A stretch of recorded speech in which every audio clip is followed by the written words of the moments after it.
Hi everyone, thank you for clicking on to this video. It's a reflection for the Gospel for the 28th Sunday in Year A, and it's Matthew chapter 22, 1 to 14. Matthew 22, 1 to 14. So if you have a Bible, you might want to just look at this passage so what I'm saying makes a little more sense.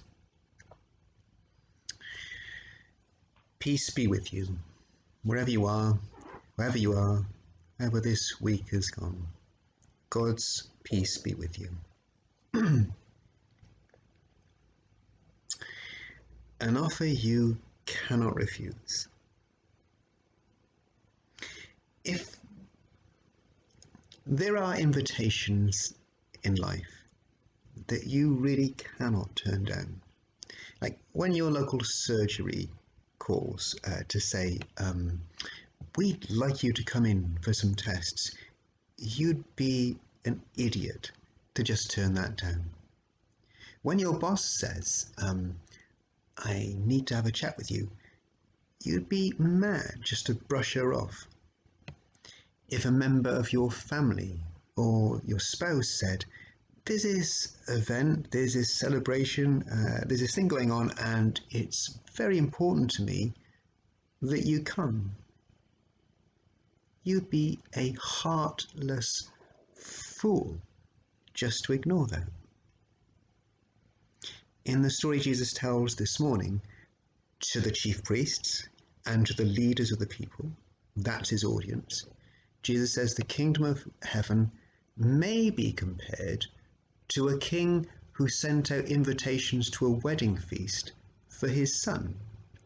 Those invited not only turned down the invitation, they rejected it with utter contempt and violence, and so the king, in Jesus' story, sends in his troops and just takes them out.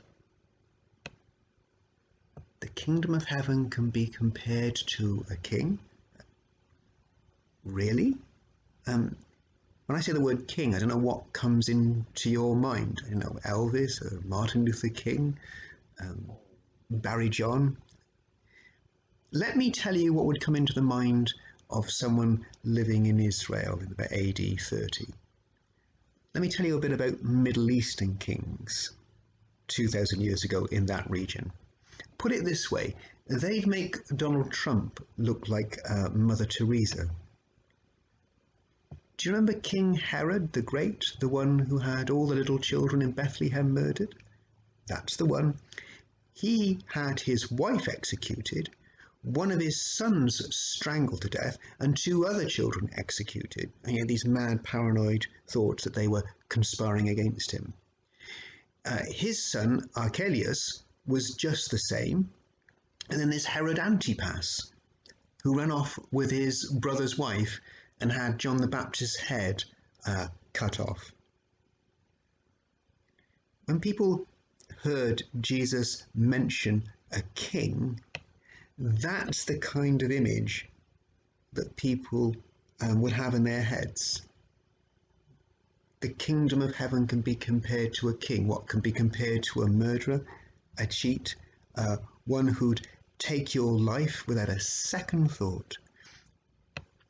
You see, the stories Jesus tells are not sweet little allegories with a little sweet little moral message to take away. The king in his story is not God. The parable that Jesus tells for us today is a tragic comedy. The kingdom of heaven can be compared to a king? What, really? Can it? It's like he's saying, the kingdom of heaven can be compared to a mafia boss who organizes a big party and sends out his invitations. Hey, Mikey, the boss would really like you to come to his party. If you not only rejected that invitation, but rejected it with violence, your friends would be like, are you insane? Have you lost your mind? You know there will be consequences. Hey, Mikey, the boss is very disappointed with your attitude. It's not that God is like a Middle Eastern tyrant or a mafia boss. It's obviously a deeply comic, ironic reference in this parable. But that's the point. It's the comparison of a comic, grotesque, unlike. You wouldn't dream of rejecting an offer from a powerful ruler who holds your life in his hands. Yet you, the rulers of Israel, says Jesus, you, the chief priests and the powerful people, you are happy to treat with utter contempt an invitation from the creator of the universe who literally holds your life in his hands. The story is addressed to those leaders, but we can let the story interrogate us, ask questions of us. We wouldn't treat an invitation from our boss or our head teacher as if it was nothing. We wouldn't just delete a message from our doctor asking for an urgent appointment. We wouldn't just tell a friend, a loved one, someone who mattered to us, that their invitation meant nothing at all. Well, we could do all of that, but there would be consequences, and none of them would be good. I don't believe that hell is forever. I don't believe that God would give up on any of his children. But what the Gospels do teach is that there are consequences to the choices we make, the moral choices we make, the big spiritual choices we make in life. There are consequences to purposely rejecting Christ and the way of Christ, and none of them are good.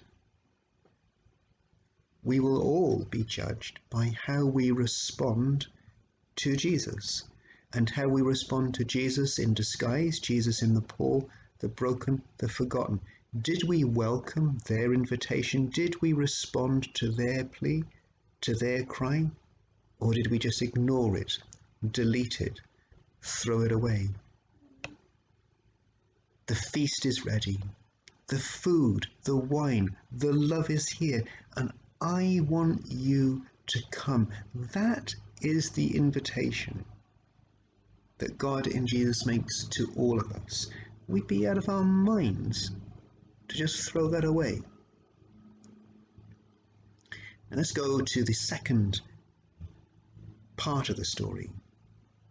Because the original guests rejected the invitation, the king fills his party with everyone and anyone who would come. The waifs, the strays, the good, the bad, Jews, Gentiles.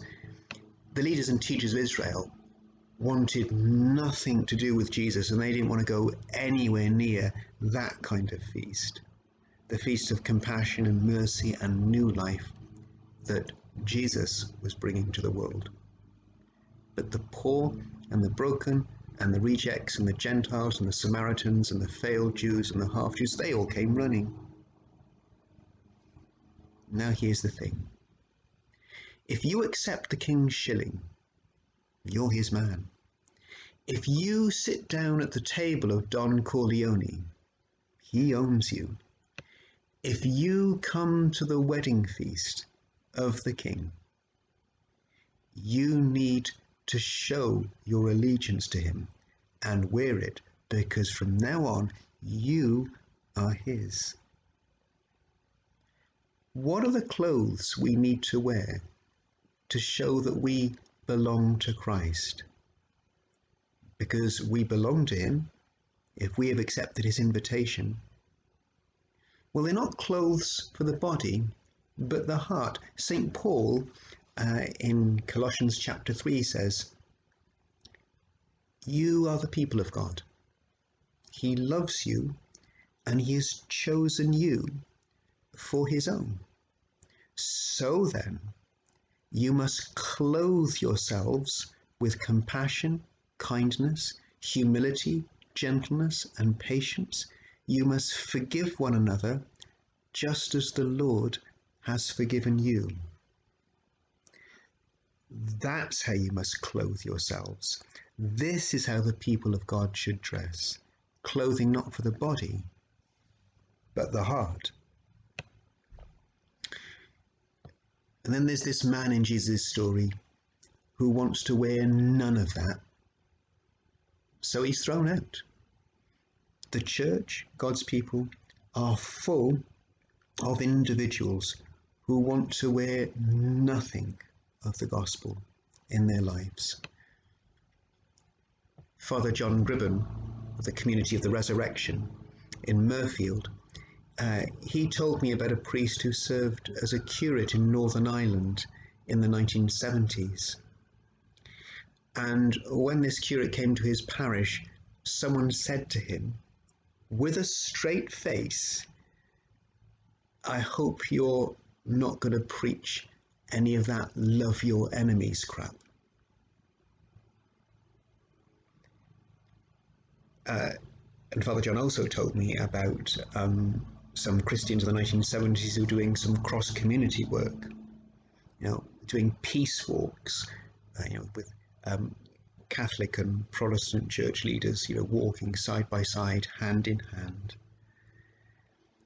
And someone wrote on this priest's church in big painted letters, "Peace-loving bastards." What's the garment that we Christians must wear? We wear the garment that says, we believe in all that love your enemies crap. What's the wedding garment that we Christians wear to show that we belong to Christ? Well, it's one that says, peace-loving bastards. Because without that clothing, we Christians are nothing, and we truly are naked. Now, I can't end this without reflecting a little more about this man at the end of the parable story, the man without the wedding garment, the one who is silent, with nothing to say for himself. It says in the story he is bound hand and foot and thrown into the darkness where people swallow pain and shed tears. Now, it doesn't say that this punishment is forever, but it does say there is punishment. The one who enters the church, who joins the wedding of Christ, who joins the celebration of Christ, the one who does all of that and yet who's wearing none of that love your enemies crap, will be thrown out. There will be judgment. Those who don't want to pass on the mercy, the kindness, the forgiveness that they themselves have received really will have to stay in a dark prison until they have paid the very last penny. And yet, there's something else about this man. He's unclothed, he's silent, he's bound hand and foot, he's thrown to the place of darkness and weeping. Remind you of anyone? Jesus tells this story just a couple of days before he's nailed to a cross. During the Passover festival, the Passover celebration, a party, Jesus was taken, bound, beaten. He had to stand before a king, and before that king, it was another one of the Herods. He was silent. He was stripped of his clothing. He was cast into the place of darkness, where people swallow pain and weep bitter tears, outside the city gates on a rubbish tip, a place called Calvary. That man in the story, he's no words, he's taken, he has nothing to wear, no self-defense. He's bound and he's thrown into the place of darkness. If this is the story of the sinner, then I will make it my story too, says Jesus. If my child has made a car crash of their lives, if they have made of their life one massive betrayal, a lie, a rejection of all that I am, then I will go where they must go, says God. If this is where those without a stitch of humanity or goodness must go, then to that hell I will go too, says God. Many are called, but few are chosen. Verse at the end of today's story. Many are called, but few are chosen. Well, in the scriptures, in the New Testament, many, the word many, often means everyone, all. In this parable, the word many is used, and it means everyone. Like, who does the king then invite to the feast? Everyone, good and bad, Jew and Gentile. Look, everyone who will come. It means all. Many means all. Many are called, everyone is called. But few are chosen. In the same way that many can mean everyone, few can mean one. In the story, amongst all who are called to the feast, there is just one who is chosen, just one who is bound, just one who is thrown to the place of darkness and weeping, and that one is the sinner. And then that one is Christ our God. Many are called, but only one is chosen, and that is Jesus, the chosen one, because he makes himself completely at one with the sinner, who, though he was without sin, became sin for us, says St. Paul. Jesus, although he had no sin in him, he became sin. He swallowed it, absorbed it, all of our sin, all of our infection, all of that toxic mess that we make with our lives. He took it all into himself on the cross. On the cross, Jesus said, my God, why have you forsaken me? I don't believe the Father forsake Jesus on the cross, but because in his humanity, in his body, Jesus had absorbed all our sin, what he felt in that body was the distance that sin makes to love. If there is judgment, then, says the gospel, God bears that judgment too. If there is a hell, then God says, I will go there too. No one is finally abandoned. Not one. So, come to the feast. It's an offer you really can't refuse.